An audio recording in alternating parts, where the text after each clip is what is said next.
नमस्कार सर्वांना, माझा नमस्कार। भारताच्या नव्हे तर जगाच्या अर्थव्यवस्थेमध्ये आर्थिक विकासाच्या संकल्पनेला दुसऱ्या महायुद्धाच्या नंतर खऱ्या अर्थाने महत्त्व प्राप्त झालेलं आहे। कारण दुसऱ्या महायुद्धाच्या नंतर अनेक अल्पविकसित देश आणि त्या देशाने जाणीवपूर्वक आर्थिक विकासाची प्रगती साधण्याचा प्रयत्न केलेला आहे। का तर दुसऱ्या महायुद्धाच्या नंतर बरीच राष्ट्र जी विजयी झाले त्या विजयी देशांपुढे समस्या होती, ते म्हणजे आपल्या अर्थव्यवस्थेला, कोलमडलेल्या अर्थव्यवस्थेला पूर्वस्थितीवर आणण्यासाठी काय प्रयत्न करावे लागणार आहे, तर आर्थिक विकास करणं गरजेचं आहे। आणि म्हणून आज जे काही विकसनशील देश आहेत, म्हणजे जे मागासलेले देश होते पूर्वी, ते दुसऱ्या महायुद्धाच्या नंतर त्याने विकासाचा जाणीवपूर्वक प्रयत्न केला आणि त्या जाणीवपूर्वक प्रयत्न केल्यामुळेच आज निदान ते देश, त्या देशाची अर्थव्यवस्था विकसनशील या प्रकारामध्ये तिचा समावेश झालेला आहे। आता देशामध्ये आर्थिक विकास का झाला पाहिजे, बरोबर का नाही?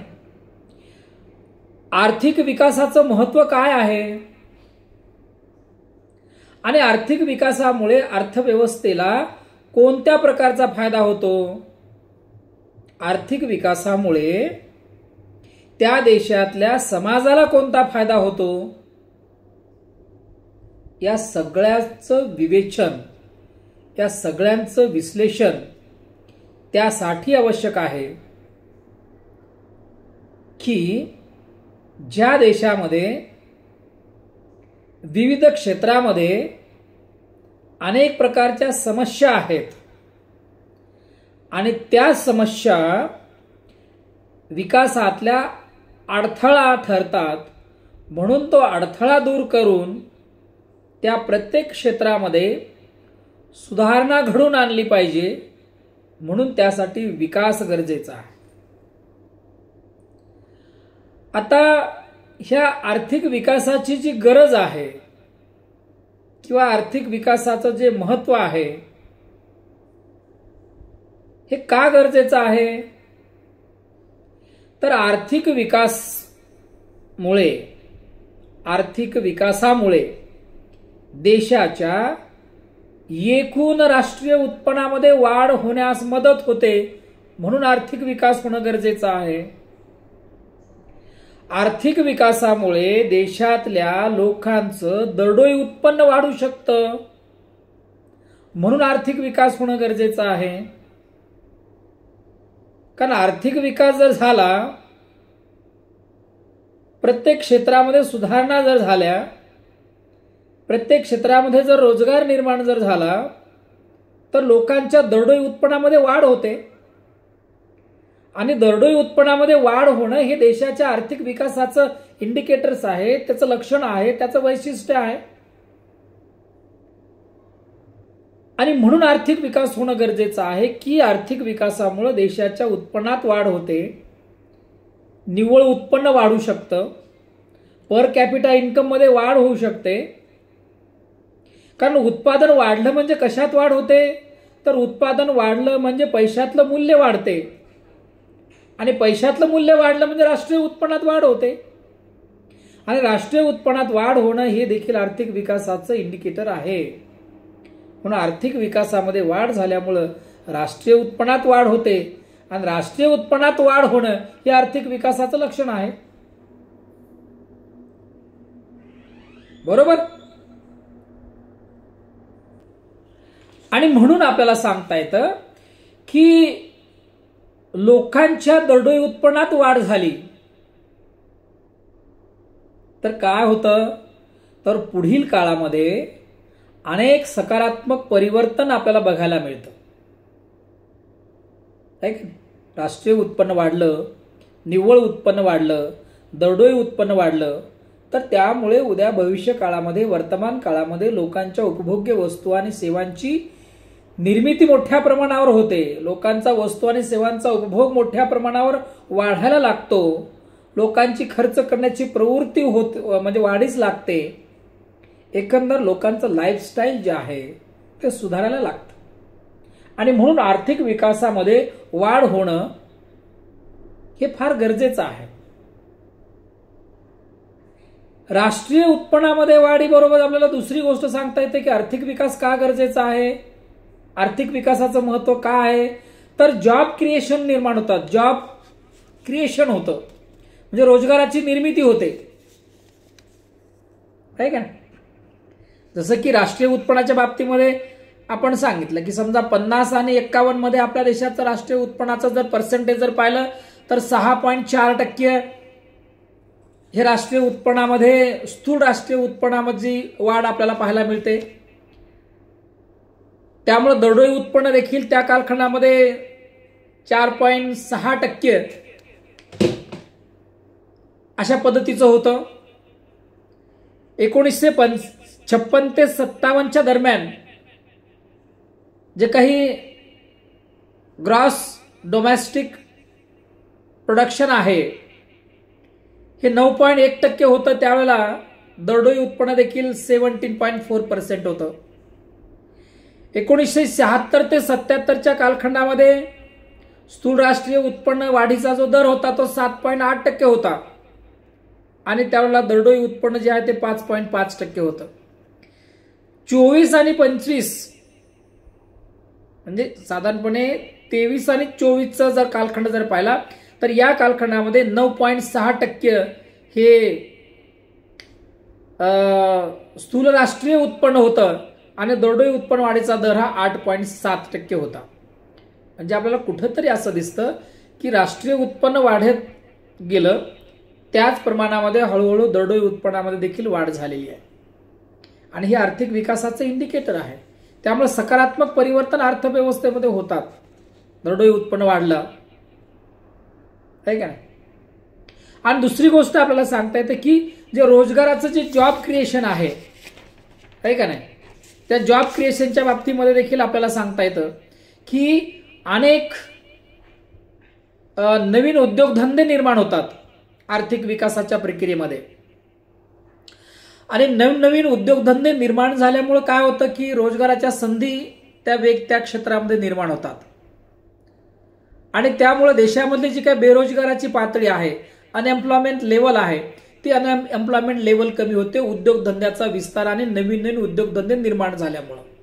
कारण की नवीन उद्योगधंद्यामुळे नवीन जॉब क्रिएट होतात आणि जॉब क्रिएट होणं म्हणजे देशातली बेरोजगारी कमी होणं. J.M. केन्स हा जो अर्थशास्त्रज्ञ आहे की त्याने 1936 मध्ये एक ग्रंथ लिहिला होता, the general theory of employment and money interest. आणि या ग्रंथामध्ये त्याने इफेक्टिव्ह डिमांड ही थिअरी मांडली होती की कोणत्याही देशामध्ये जर आपल्याला त्यांना बेरोजगारी जर कमी करायची असेल तर त्याने प्रभावी मागणीत वाढ केली पाहिजे. म्हणजे जेवढी प्रभावी मागणी जास्त तेवढी रोजगार निर्माण जास्त होईल आणि तेवढी बेरोजगारी कमी होईल. म्हणून देशामध्ये बेरोजगारी कमी होणं म्हणजे देशामध्ये रोजगार पातळी वाढणं. आणि हे कशामुळे शक्य होतं, इफेक्टिव्ह डिमांडमुळे शक्य होतं. अर्थव्यवस्थेमध्ये लोकांच्या अपेक्षित उत्पन्नामध्ये वाढ होते, नवीन उद्योगधंदे निर्माण होतात, जास्तीत जास्त उत्पादन केलं जातं आणि उत्पादकाला अपेक्षित किंमत प्राप्त होते आणि त्याच अपेक्षित किमतीमधून परत पुढे जास्त उत्पन्न मिळवण्याची आशा निर्माण होते आणि परत त्यांच्याद्वारे विविध वस्तू आणि सेवांची निर्मिती केली जाते आणि त्याच प्रक्रियेमधून देशामध्ये एम्प्लॉयमेंट जनरेट होतो आणि एम्प्लॉयमेंट जनरेट झाला की लोकांची मागणी वाढते. आर्थिक विकासाचं इंडिकेटर्स आहे. म्हणून आर्थिक विकासामुळे रोजगाराच्या संधी निर्माण होतात, नवीन उद्योगधंदे निर्माण होतात. ज्या संस्था देशामध्ये रोजगार निर्माण करत असतात त्यांना विविध प्रकारची मदत आणि माहिती ही आर्थिक विकासामधून मिळत असते. त्यामुळे रोजगार निर्माण करणाऱ्या ज्या काही कंपन्या आहेत त्या देशामध्ये मोठ्या प्रमाणामध्ये त्यांची वाढ होते आणि अर्थव्यवस्थेमध्ये रोजगार पातळी निर्माण होते. आता आपण पाहतो की एम्प्लॉयमेंट भारताच्या संदर्भामध्ये जर आपण पाहिलं तर ॲग्रिकल्चर सेक्टरमध्ये 45% म्हणजे 45% हा एम्प्लॉयमेंट होता. मॅन्युफॅक्चरिंग क्षेत्रामध्ये 11.4% एम्प्लॉयमेंट आहे. सर्व्हिस सेक्टरमध्ये 28.9% एम्प्लॉयमेंट आहे. त्याचबरोबर कन्स्ट्रक्शन क्षेत्रामध्ये 30% आहे आणि अदर क्षेत्राचा जर विचार केला तर 22% अर्थव्यवस्थेमध्ये लेबर फोर्स काम करतात. आता द इकॉनॉमी ऑफ सर्व्हे 2023-24 याने एक आपला अहवाल प्रसिद्ध केलेला आहे आणि त्या अहवालामध्ये आपल्याला असं दिसून आलेलं आहे की 23 आणि 24 मध्ये सरकारने अर्थव्यवस्थेमध्ये 78,51,000 लोकांना जॉब जनरेट करून दिलेला आहे. हे कशामुळे शक्य झालं? आर्थिक विकासामुळे शक्य झालं. वेगवेगळ्या कंपन्या, वेगवेगळे उद्योगधंदे आणि त्यांचा विस्तार हा मोठ्या प्रमाणावर झाला. उद्योगाचं विकेंद्रीकरण झालं आहे का नाही? आणि त्यामुळं काय झालं की अर्थव्यवस्थेमध्ये एम्प्लॉयमेंट लेवल वाढला, लोकांना एम्प्लॉयमेंट मिळू लागला आणि म्हणून आपल्याला सांगता येतं की या लेबर फोर्सला मोठ्या प्रमाणामध्ये एम्प्लॉयमेंट मिळाला ते आर्थिक विकासामुळे. आता एम्प्लॉयमेंट रेटच्या बाबतीमध्ये अनएम्प्लॉयमेंट रेट जो होता तो 2020 ते 21 मध्ये देशामध्ये जो काही अनएम्प्लॉयमेंट रेट होता तो 4.2% होता. किती? 2020-21 या फायनान्शियल इयरमध्ये देशामध्ये अनएम्प्लॉयमेंट रेट हा 4.2% होता.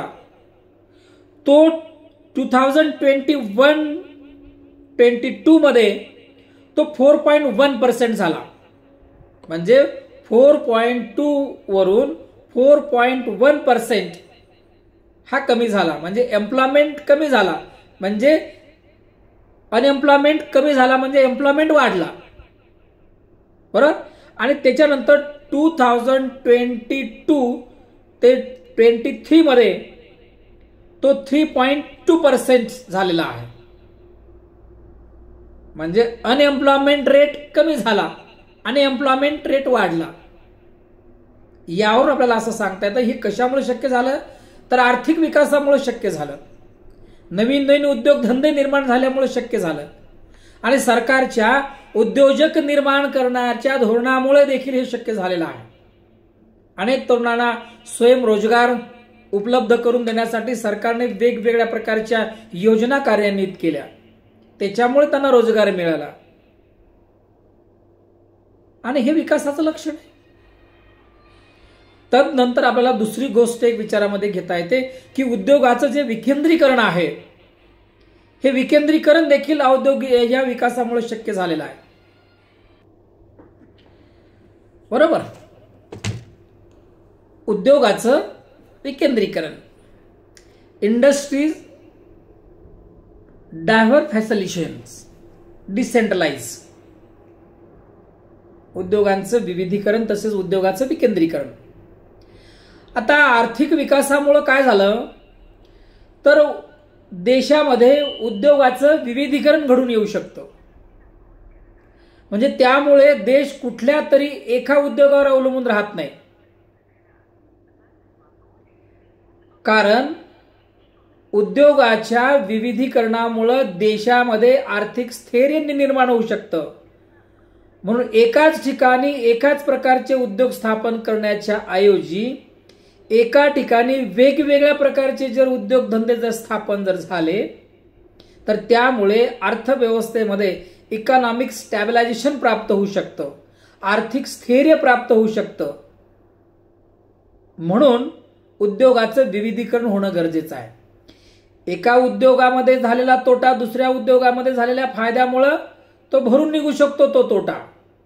म्हणून एकाच प्रकारचे उद्योग स्थापन करू नये. जसं आपण म्हणतो की इन्व्हेस्टमेंटमध्ये देखील काय असलं पाहिजे, डायव्हर्सिफिकेशन असलं पाहिजे, विविधीकरण असलं पाहिजे. म्हणजे एकाच उद्योगामध्ये इन्व्हेस्टमेंट करण्याच्या ऐवजी ती इन्व्हेस्टमेंट जर वेगवेगळ्या कंपन्यांमध्ये किंवा वेगवेगळ्या उद्योगांमध्ये जर आपण केली तर काय होऊ शकतं. समजा उदाहरणार्थ एकाच उद्योगामध्ये संपूर्ण देशाची इन्व्हेस्टमेंट त्या ठिकाणी जर केली आणि तो उद्योग व्यवसाय उद्या कुठल्या ना कुठल्या तरी कारणामुळे अडचणीमध्ये आला तर गुंतवणूक धोक्यात येऊ शकते. आणि म्हणून ती गुंतवणूक धोक्यामध्ये येऊ नये म्हणून एकाच उद्योगामध्ये एकाच व्यवसायामध्ये इन्व्हेस्टमेंट करण्याच्या ऐवजी ती वेगवेगळ्या उद्योगांमध्ये किंवा कंपन्यांमध्ये ती इन्व्हेस्टमेंट केली पाहिजे. म्हणजे 10 पैकी 1 कंपनी तोट्यामध्ये येऊ शकते पण 9 कंपन्या तोट्यामध्ये येऊ शकणार नाही ना. आणि 9 कंपन्यामध्ये आलेला जो बेनिफिट आहे तो एका कंपनीमध्ये जर लॉस झाला तर तो लॉस भरून निघू शकतो. म्हणून उद्योगाचं विविधीकरण या आर्थिक विकासामुळे शक्य आहे. म्हणजे आपल्याला सांगता येतं की 1951च्या नंतर देशामध्ये अनेक प्रकारचे उद्योगधंदे स्थापन झाले, बरोबर. आणि कारण की 1951 पर्यंत आपली संपूर्ण अर्थव्यवस्था ही कृषी क्षेत्रावर अवलंबून होते, म्हणजे बऱ्याच अंश प्रमाणामध्ये. परंतु 1951च्या नंतर देशामध्ये शेतीबरोबरच अर्थव्यवस्थेमध्ये उद्योगधंद्यांचा देखील विस्तार झाला, उद्योगधंदे देखील निर्माण झाले. म्हणजे शेतीवरचं अवलंबन जे आहे, जे अवलंबित्व आहे हे कमी झालेलं आहे. म्हणून शेती क्षेत्रामध्ये काम करणारे मजूर आता उद्योग क्षेत्रामध्ये वळू लागलेले आहेत. उद्योग क्षेत्रामधील कामगार किंवा लेबर फोर्स सर्व्हिस सेक्टरकडे वळू लागलेले आहेत. म्हणजे काय झालंय, उद्योगाचं विविधीकरण झालेलं आहे आणि त्याच्यामुळे अर्थव्यवस्थेमध्ये आर्थिक स्थैर्य प्रस्थापित झालेलं आहे. आणि ज्या ठिकाणी आर्थिक स्थैर्य प्रस्थापित होऊ शकतं त्या देशाला आर्थिक विकास वेगाने प्राप्त करता येऊ शकतो. म्हणून आर्थिक विकास होणं गरजेचं आहे की ज्यामुळे उद्योगधंद्यांचं विविधीकरण शक्य आहे. शिवाय जे आपल्याला सांगता येते बिझनेस, ज्याला आपण म्हणतो की जे उद्योग व्यवसाय आहेत ते आर्थिक विकासामुळे टिकून राहतात. म्हणून आर्थिक विकास होणं गरजेचं आहे. आर्थिक विकासामुळे काय होऊ शकतं तर देशामधले जे काही उद्योगधंदे आहेत ते टिकून राहतात. त्यांना लागणारा जो काही रॉ मटेरियल आहे, ज्या रॉ मटेरियल काय होतं की ते सातत्याने त्यांना सप्लाय होतं आणि उत्पादित मालाची जी काही डिमांड आहे ती डिमांड टिकून राहते. आणि म्हणून कारण लोकांच्या उत्पन्नामध्ये वाढ होते. आणि म्हणून आपल्याला सांगता येतं की काही विशिष्ट उद्योगधंद्यांच्या उत्पादित मालाच्या मागणीमध्ये लाक्षणीय वाढ झाली आणि त्या लाक्षणीय वाढ झाल्यामुळं त्यांच्या आकारमानामध्ये देखील वाढ होण्याच्या संधी त्या ठिकाणी निर्माण झाल्या. म्हणून उद्योग व्यवसाय हे टिकून राहतात आर्थिक विकासामध्ये वाढ झाल्यामुळं किंवा आर्थिक विकास झाल्यामुळं. शिवाय आपल्याला दुसरी गोष्ट आपल्याला स्पष्ट करता येते की अर्थव्यवस्थेची काही तटबंदी आहे, ही तटबंदी देखील भक्कम राहू शकते. आर्थिक विकासामुळं अनेक प्रतिकूल घटनांपासून अर्थव्यवस्था मजबूत ठेवली जाते. म्हणजेच अर्थव्यवस्था जी अनेक वाईट प्रसंगामधून वाटचाल करते, या प्रत्येक वाईट प्रसंगाला सामोरं जाण्याची ताकद जी आहे ती आर्थिक विकासामधून प्राप्त होत असते. का तर अर्थव्यवस्थेमध्ये वेगवेगळ्या प्रकारचे उद्योगधंदे निर्माण होतात, व्यवसाय निर्माण होतो, त्याच्यामुळे अर्थव्यवस्थेमध्ये रोजगाराच्या संधी निर्माण होतात, लोकांच्या दरडोई उत्पन्नामध्ये वाढ होते, कॅपिटल फॉर्मेशन वाढतं, इन्व्हेस्टमेंट रेट वाढतो, एम्प्लॉयमेंट जनरेट होतो, पर्यायी देशाच्या ग्रॉस डोमेस्टिक प्रोडक्शनमध्ये वाढ होते, परिणामी पर कॅपिटा इन्कम वाढतं. आणि हे जे सकारात्मक बदल आपल्याला पाहायला मिळतात तर त्याच्यामुळे अर्थव्यवस्थेची काही तटबंदी आहे ती मजबूत राहण्यास मदत होते. जे अर्थव्यवस्थेमध्ये जे चढउतार निर्माण होतात, I mean up and down, कधी अर्थव्यवस्थेमध्ये तेजी येते तर कधी अर्थव्यवस्थेमध्ये मंदी होते. अशी कोणत्याही प्रकारची स्टॅबिलायझेशन अनस्टेबल जर झालं तर अर्थव्यवस्थेमध्ये ज्या रोजगाराच्या संधी आहेत ह्या मजबूतीकरणामुळे टिकून राहतात. उद्योगधंद्यांवर काही परिणाम होत नाही आणि देशामध्ये रोजगाराच्या ज्या संधी आहेत ते सातत्याने वाढत जातात. म्हणून आर्थिक विकास होणं गरजेचं आहे. या आर्थिक विकासामुळे काय होऊ शकतं तर इन्क्रीज टॅक्स रेव्हेन्यू जो आहे तो सरकारला प्राप्त होतो. कारण तुम्हाला कौटिल्याची एक व्याख्या माहित असेल कदाचित, कारण की अर्थशास्त्राच्या व्याख्येमध्ये सर्वात प्रथम अर्थशास्त्राची जर व्याख्या कोणी जर केली असेल तर ते कौटिल्याने केलेली आहे. आणि कौटिल्य आपल्या व्याख्येमध्ये काय म्हणतो की प्रजेची उपजीविका व्हावी म्हणून राजाने नवीन नवीन प्रदेश जिंकला पाहिजे. काय? प्रजेची उपजीविका व्हावी म्हणून राजाने नवीन नवीन प्रदेश जिंकला पाहिजे आणि तो आपल्या ताब्यात ठेवला पाहिजे आणि त्याच्यावर अशा प्रकारची कर रचना लावली पाहिजे की ज्यामधून सरकारला महसूल प्राप्त होईल आणि प्राप्त झालेल्या महसुलामधून जनतेच्या आर्थिक कल्याणासाठी त्या महसुलाचा उपयोग करून घेतला जाईल. ह्याचं जे विवरणपत्र ज्या परिपत्रकामध्ये असतं ते परिपत्रक म्हणजेच थोडक्यामध्ये अर्थशास्त्र होय. म्हणजे जे विवरणपत्र जे विवरण त्या शास्त्रामध्ये केलं जातं ते शास्त्राला थोडक्यामध्ये कौटिल्याच्या मते अर्थशास्त्र होय. की राजाने नवीन नवीन प्रदेश जिंकला पाहिजे. जिंकून काय करायचं? तो तसाच आपला ताब्यात ठेवला पाहिजे. मग ताब्यात ठेवून काय करायचं तर त्याच्यावर टॅक्स लावायचं. प्रत्येक ज्या राज्यामध्ये जो प्रदेश जिंकलेला आहे त्याच्या व्यवस्थेवर त्याच्या अर्थव्यवस्थेवर त्याने टॅक्स लावायचा. उद्योग क्षेत्रामध्ये, सेवा क्षेत्रामध्ये, कृषी क्षेत्रामध्ये रेव्हेन्यू जमा करायचा. प्राप्त झालेला रेव्हेन्यू ट्रेझरीमध्ये कोषागारामध्ये जमा करायचा. कोषागारामध्ये जमा झालेला रेव्हेन्यू समाजाच्या कल्याणासाठी खर्च करायचा. हे उत्पन्न आणि खर्चाचा अभ्यास ज्या शास्त्रामध्ये होतो ते शास्त्र म्हणजे कौटिल्याच्या मते अर्थशास्त्र होय. आता हेच अर्थशास्त्राचा एक भाग आहे ते म्हणजे टॅक्स. आर्थिक विकास का गरजेचा आहे तर आर्थिक विकासामुळे सरकारच्या रेव्हेन्यूमध्ये वाढ होऊ शकते. आर्थिक विकासामधून अनेक प्रकारचे चांगले बदल घडून येतात आहे का नाही.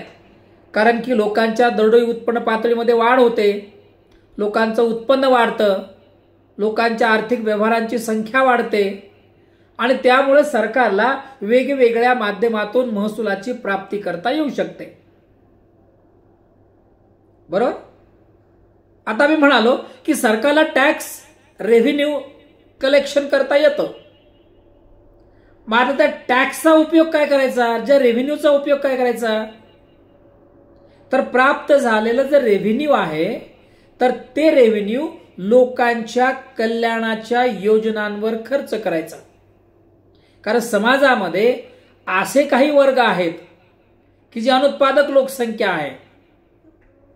त्या अनुत्पादक लोकसंख्येवर सरकार काय करतं आपला रेव्हेन्यू एक्सपेंड करतं, खर्च करते. कारण की समाजामध्ये असा काही वर्ग आहे, उदाहरणार्थ समजा जो म्हातारा वर्ग आहे, या म्हाताऱ्या लोकांना त्यांची मुलं बाळ सांभाळतीलच याची काही शाश्वती सध्याच्या काळामध्ये काय देणं शक्य नाही. आणि म्हणून सरकारने अशा लोकांच्या कल्याणासाठी सरकारने खर्च केलेला आहे. म्हणून सरकार काय करतं वृद्धा पेन्शन योजना सुरू करते. ज्या लोकांना आधार नाहीये, मग परिपक्वता विवाहित झालेल्या स्त्रिया असतील की त्यांच्या पतीच्या निधनाच्या नंतर त्या विधवा होतात, त्यांच्याकडे उत्पन्नाचा स्रोत नसतो, जीवन जगण्याचा आधार त्यांच्याकडे नसतो, म्हणून सरकार त्यांच्याकडे देखील काही योजना त्यांच्यासाठी राबवते. काही लोकांना आधार नसतो, मुलं बाळ असतात पण आधार नसतात, अशा वेळेला मुलं बाळ आई वडिलांना सांभाळत नाहीत.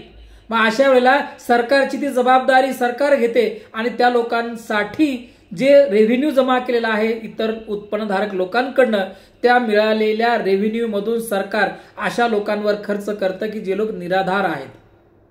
मग त्यांच्यासाठी काय करतं की श्रावण बाळ निराधार योजना, वृद्धा पेन्शन योजना, 60 वर्षावरील लोकांना पेन्शन योजना, अपंगांना योजना. आता दुसऱ्या प्रमाणामध्ये आपण सांगतो की येणारं भविष्य जे आहे, ही पिढी जी आहे ही उद्याचा आधारस्तंभ आहे आणि जन्मास येणारं प्रत्येक बाळ उद्या देशाच्या आर्थिक विकासाचा एक महत्त्वाचा घटक ठरणार आहे.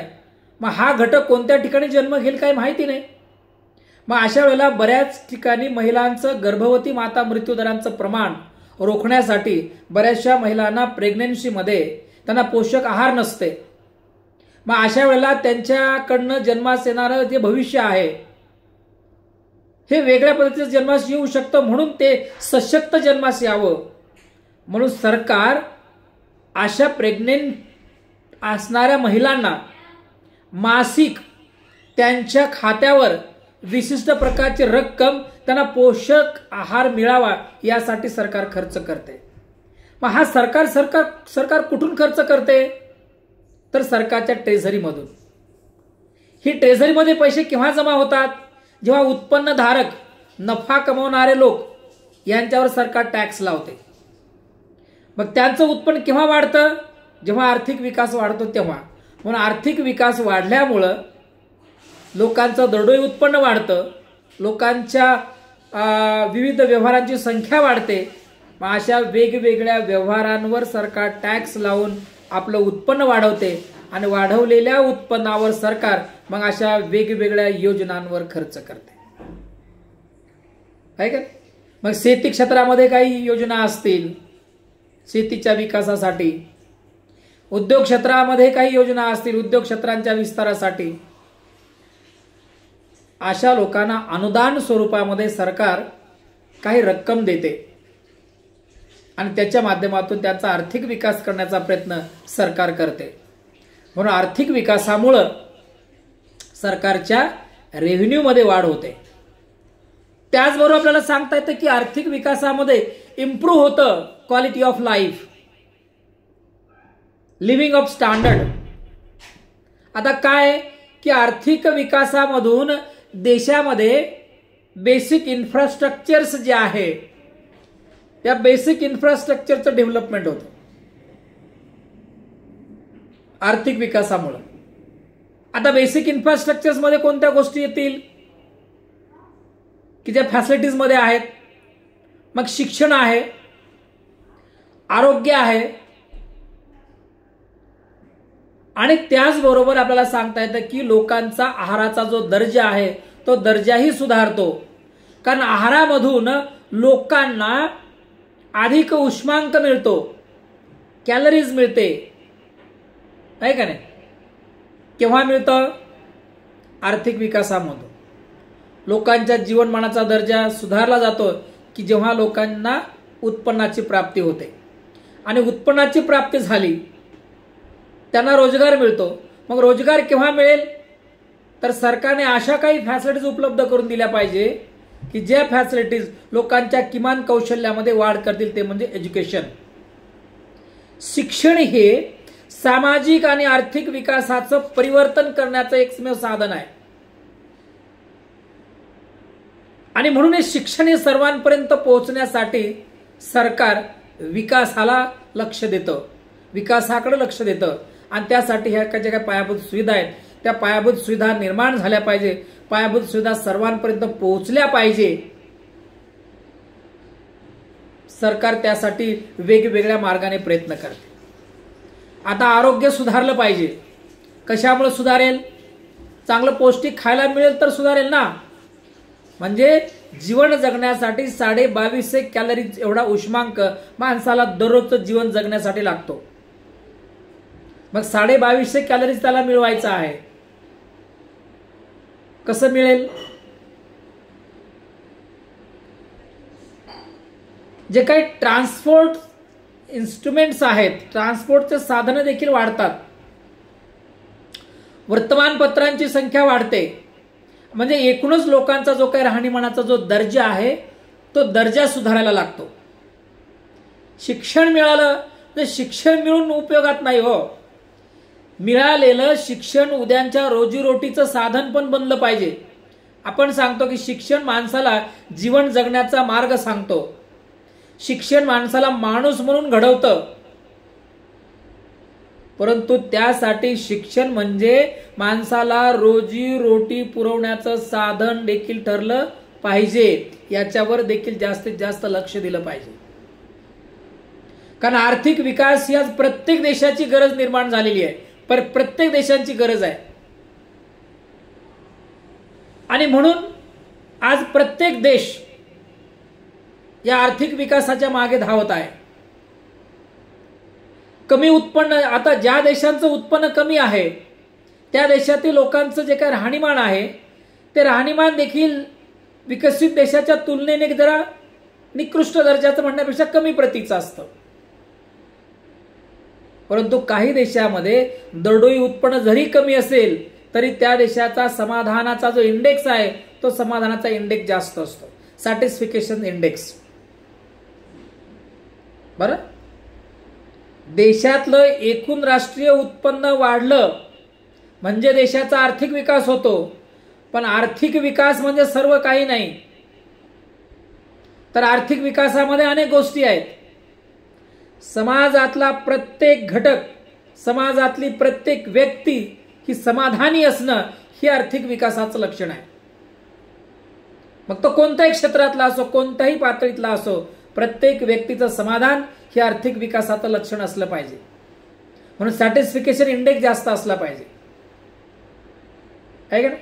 म्हणजे ह्युमन डेव्हलपमेंट इंडेक्समध्ये सॅटिस्फिकेशन जे आहे हे जास्त महत्वाचं आहे. आर्थिक विकासामुळे काय होऊ शकतं की लोकांच्या जीवनमानाचा जे काही दर्जा आम्ही सांगितलं की लोकांच्या जीवनमानामध्ये सुधारणा होते. आता लोकांच्या जीवनमानाच्या म्हणजे जीवनमानामध्ये सुधारणा केव्हा होऊ शकतात? जर लोकांना रोजगाराच्या संधी उपलब्ध झाल्या तर, लोकांच्या उत्पन्नामध्ये वाढ झाली तर, उद्योगधंद्यांचं विविधीकरण झालं तर, लोकांना अधिक प्रमाणामध्ये वस्तू आणि सेवांचा उपभोग घेता येऊ शकतो. त्यासाठीच ते खर्च करू शकतात आणि खर्च झाल्यामुळे त्यांना त्यांचा उपभोग घेता येऊ शकतो आणि उपभोग घेतल्यामुळे त्यांचा विकास आपल्याला घडून आणता येतो. म्हणजे विकास होण्यासाठी उपभोग होणं गरजेचं आहे. उपभोग होण्यासाठी काय होणं गरजेचं आहे? लोकांना रोजगार मिळणं गरजेचं आहे, त्यांच्या उत्पन्नात वाढ होणं गरजेचं आहे, उद्योगधंद्यांचा विस्तार होणं गरजेचं आहे, कृषी क्षेत्राचा विकास होणं गरजेचं आहे. जर असं होत असेल तरच लोकांच्या उत्पन्नात वाढ होते, तरच लोकांचं उत्पन्न वाढतं आणि तरच लोकांच्या जीवनमानामध्ये सुधारणा घडून येतात. म्हणून आर्थिक विकास होणं गरजेचं आहे. आता सगळ्यात महत्वाचं सांगता येतं की इंटरनॅशनल लेवलला म्हणजे आंतरराष्ट्रीय स्तरावर आपल्या देशाची आर्थिक पत वाढीस लागते आर्थिक विकासामुळं. राजकीय क्षेत्र असेल किंवा संरक्षण विषयक सामर्थ्य असेल, या राजकीय सामर्थ्यामध्ये, संरक्षण विषयक सामर्थ्यामध्ये आर्थिक विकासामुळे वाढ होते. आणि आंतरराष्ट्रीय स्तरावर जे काही बॅलन्स ऑफ ट्रेड आहे, ह्या बॅलन्स ऑफ ट्रेडमध्ये इंटरनॅशनल लेवलला आपलं कॉन्ट्रिब्युशन जर जास्त राहिलं तर आंतरराष्ट्रीय स्तरावर आपलं आधिपत्य निर्माण होऊ शकतं. पण हे केव्हा होईल? जेव्हा आपल्या देशामध्ये आर्थिक विकासाचे वारे प्रत्येक क्षेत्रामध्ये जर दिसायला लागले तर आंतरराष्ट्रीय स्तरावर आपली पत वाढायला लागते. जेव्हा आपल्या देशाची आयात ही कमी होऊन आपण निर्यातीला जास्तीत जास्त जर प्रोत्साहन देत असेल तर आपल्याला फॉरेन करन्सी मोठ्या प्रमाणावर प्राप्त होऊ शकते. आणि ही फॉरेन करन्सी जर आपल्याला मिळवायची असेल तर अंतर्गत उपभोग आपण कमी ठेवून जास्तीत जास्त आपण निर्यातीला प्रोत्साहन दिलं पाहिजे की ज्यामुळे आपलं बॅलन्स ऑफ ट्रेड वाढल्यामुळं आपल्या बॅलन्स ऑफ पेमेंटमध्ये आपली वाढ होऊ शकते. नसता आतापर्यंतच्या ज्या आपण वेगवेगळ्या 5 इयर प्लॅन पाहिला, या 5 इयर प्लॅन मध्ये काही प्लॅन जर सोडले तर सातत्याने भारताचा बॅलन्स ऑफ पेमेंट डेफिसिट मध्ये राहिलेला आहे. मग ही डेफिसिट जर भरून काढायची असेल तर आपल्याला काय केलं पाहिजे, तर अंतर्गत उपभोग आपण कमी केला पाहिजे आणि निर्यातीला आपण प्रोत्साहन दिलं पाहिजे. आपल्या देशाची वेगवेगळ्या क्षेत्रातल्या वस्तू आणि सेवांची निर्यात कशी जास्तीत जास्त वेगवेगळ्या देशांना होईल यासाठीचा प्रयत्न करणं म्हणजे आर्थिक विकास होणं आहे. बरोबर. म्हणून आर्थिक विकासासाठी ह्या गोष्टी गरजेच्या आहेत. त्याचबरोबर आपल्याला दुसरी एक गोष्ट आपल्याला सांगता येते की देशामध्ये दारिद्र्य जे कमी करण्यासाठीची जी मदत आहे ही आर्थिक विकासामुळे प्राप्त होऊ शकते.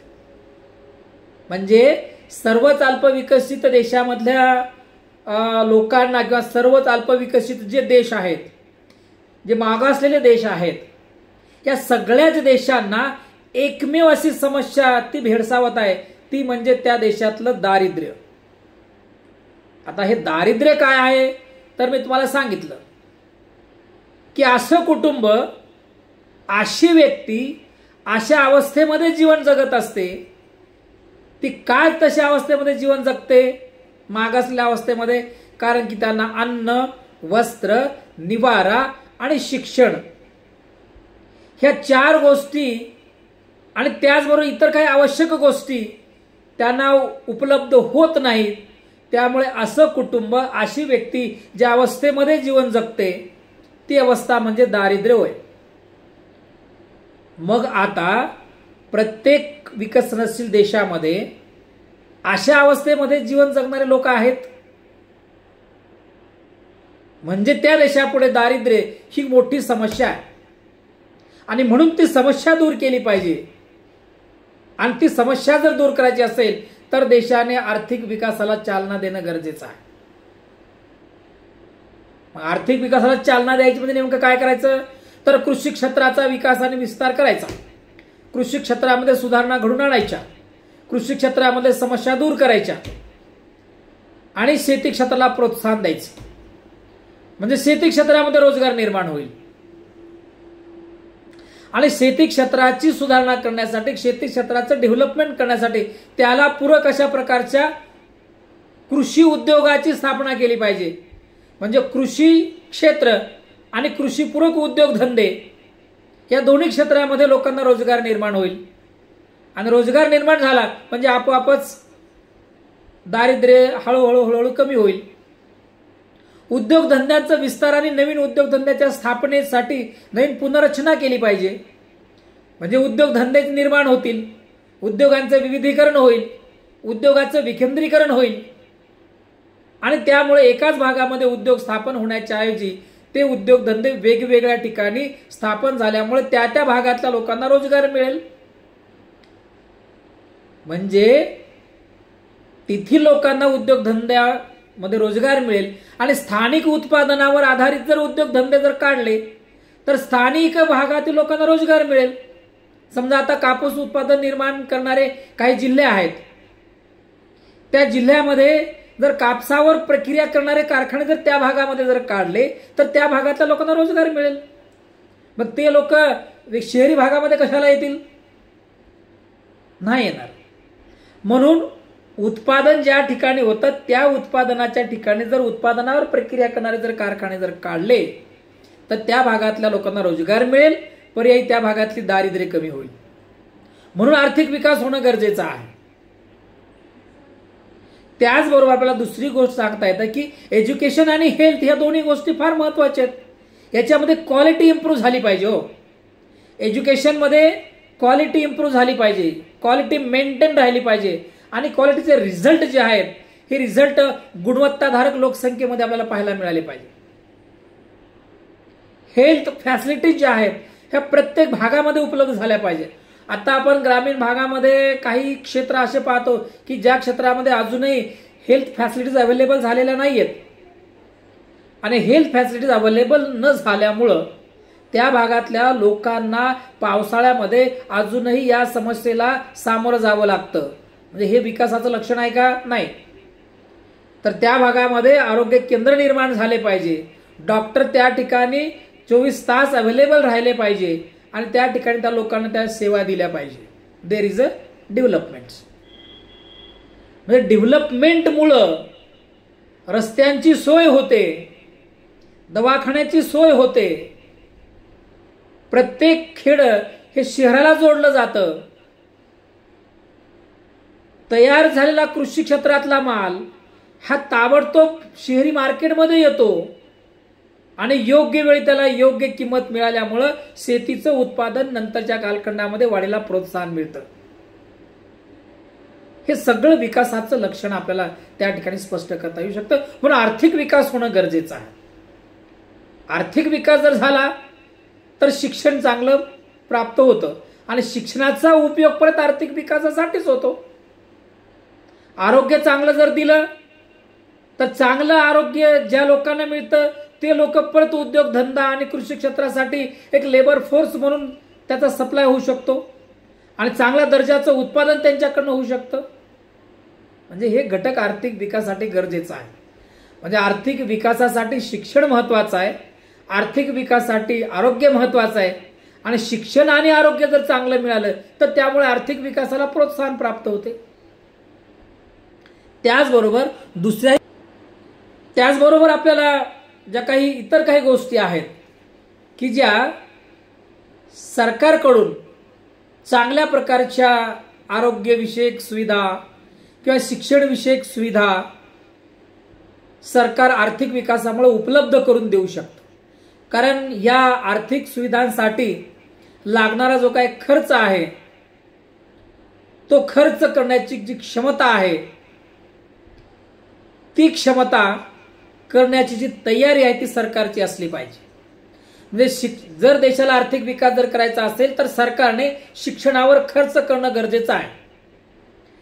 आणि म्हणून एकूण राष्ट्रीय उत्पन्नाच्या किती टक्के खर्च सरकारने शिक्षणावर करणं अपेक्षित आहे. विकसित देशाचा खर्च शिक्षणावर एकूण राष्ट्रीय उत्पन्नाच्या किती टक्के होतो आणि भारतामध्ये शिक्षणावर राष्ट्रीय उत्पन्नाच्या किती टक्के खर्च होतो हा एक अभ्यासाचा विषय आहे. म्हणजे प्रत्येक अंदाजपत्रकामध्ये जर आपण एक नजर टाकली तर विकसित देशाच्या तुलनेमध्ये भारतामध्ये शिक्षणावर होणारा जो काही खर्च आहे तो अतिशय अल्प प्रमाणामध्ये आहे. आणि आपण तर म्हणतो की शिक्षण हे आर्थिक विकासाचा महत्वाचा घटक आहे. म्हणजे शिक्षणावर खर्च होणं गरजेचं आहे.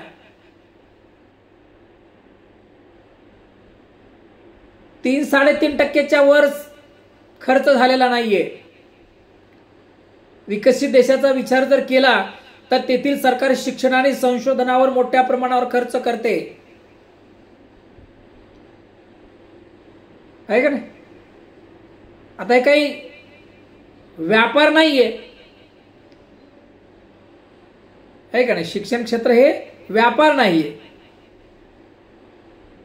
आणि म्हणून आपल्याला सांगता येतं की आर्थिक विकासामुळं पायाभूत सुविधांचा देखील विकास होतो. उद्दिष्ट ठेवलंय आर्थिक विकासाचं. काय होतं, रस्ते निर्माण होतात. आता 2024 पर्यंत सरकारने अनेक रस्ते डेव्हलप केलेले आहेत. अजूनही त्या रस्त्यांचं बांधकाम, रस्त्यांची निर्मिती होत आहे. समृद्धी महामार्ग असेल, अशा चांगल्या द्रुतगती महामार्गांची निर्मिती सध्या मोठ्या प्रमाणावर होऊ लागली आहे. आर्थिक विकासाचं लक्षण, आर्थिक विकासामुळे ते शक्य आहे. रेल्वे मार्ग नवीन, आता मेट्रो चॅनल, आता बहुतांश सिटीमध्ये मेट्रो ट्रॅक आणि मेट्रो रेल्वे आता मोठ्या प्रमाणावर सुरू झाले. त्याच्यामुळे वाहतुकीवर होणारा जो काही ताण आहे तो आता ताण मोठ्या प्रमाणावर कमी झालेला आहे. दळणवळण आहे, शिक्षण आहे का नाही. त्याचबरोबर आरोग्य आहे, सुविधा आहेत. या सगळ्या ज्या काही बेसिक इन्फ्रास्ट्रक्चर्स आहेत, या बेसिक इन्फ्रास्ट्रक्चर्समुळे आर्थिक विकासामुळे वाढ झालेली आहे. आणि आर्थिक विकासामुळे पायाभूत सुविधांचा जो काही विकास आहे तो विकास देखील मोठ्या प्रमाणावर होण्यास मदत होते. म्हणून आर्थिक विकास होणं फार गरजेचं आहे. आणि सगळ्यात महत्वाचं आहे, आर्थिक विकासामुळे आर्थिक स्थैर्य प्रस्थापित होतं. आर्थिक विकासामुळे देशामधील जी काही मागणी पुरवठ्यामध्ये जे काही असमतोल निर्माण होतो तर दोघांमध्ये बॅलन्स या आर्थिक विकासामुळे शक्य होऊ शकतं. बदलत्या आर्थिक परिस्थितीनुसार समायोजन करण्याची ताकद अर्थव्यवस्थेमध्ये निर्माण करता येते सरकारला. आर्थिक चढउतार जे निर्माण होतात या चढउतारावर नियंत्रण ठेवता येऊ शकतं सरकारला आर्थिक विकासामुळे. जी आर्थिक विकासाची जी तीव्रता आहे ती तीव्रता कमी करता येऊ शकते सरकारला. आणि म्हणून आर्थिक विकास होणं गरजेचं आहे. आणि सगळ्यात महत्त्वाचं जे आहे राजकीय स्थैर्य. आर्थिक विकासामधून राजकीय स्थैर्य निर्माण करण्यासाठीची मदत ही आर्थिक विकासामधून सरकारला प्राप्त होते. देशामधील जनता सुखी आणि समाधानी असल्यामुळं फारसे राजकीय बदल संभवत नाहीत. पण एक मात्र गोष्ट आपल्याला सांगता येते की समाजातला प्रत्येक घटक हा सुखी आणि समाधानी ठेवण्याचा प्रयत्न ह्या आर्थिक विकासामधून साध्य होऊ शकतो. म्हणून आपल्याला ह्यावरील सगळ्या ज्या काही गोष्टी आहेत ह्या गोष्टी आपल्याला आर्थिक विकासामधूनच काय होतात साध्य होऊ शकतात. त्यामुळे प्रत्येक अर्थव्यवस्थेमध्ये आर्थिक विकासासाठीचे जाणीवपूर्वक प्रयत्न प्रत्येक देशातल्या अर्थव्यवस्थेमध्ये केले जातात. कारण की अर्थव्यवस्थेमध्ये मी आता सांगितलं की राजकीय स्थैर्य प्राप्त होतं, आर्थिक स्थैर्य प्राप्त होते, पायाभूत सुविधांचा विकास होतो, उद्योगांचं विविधीकरण होतं, दरडोई उत्पन्नामध्ये वाढ होते, लोकांचा जीवनमानाचा दर्जा सुधारतो, शिक्षण आणि आरोग्याच्या सुविधा निर्माण होतात, सरकारच्या महसुली उत्पन्नामध्ये वाढ होते. अशा वेगवेगळे घटक वेगवेगळ्या बाबी ह्या आर्थिक विकासामुळेच शक्य होतात. म्हणून प्रत्येक देशाने जाणीवपूर्वक आर्थिक विकासाचा प्रयत्न केलेला आहे आणि करत आहेत. आणि त्याच्यामुळं त्या देशांचं नाव जगामधल्या अर्थव्यवस्थेमध्ये गणल्या जातं. भारताच्या बाबतीमध्ये देखील येत आहे. येत्या काही कालखंडामध्ये भारत हा जगामधल्या प्रमुख काही अर्थव्यवस्थेमधली एक अर्थव्यवस्था निर्माण होण्याच्या मार्गावर आहे. आणि तशा प्रकारचे प्रयत्न सरकारकडून केले जात आहेत हे आपल्याला या ठिकाणी स्पष्ट करता येऊ शकतं. म्हणून कोणत्या देशाचा आर्थिक विकास जो आहे तो या घटकावर अवलंबून असतो. आर्थिक विकासामुळे हे सगळे घटक या ठिकाणी आपल्याला अनुभवायास मिळतात हे आपल्याला या ठिकाणी स्पष्ट करता येऊ शकतं. ठीक आहे. आता आर्थिक विकास त्याच्यानंतर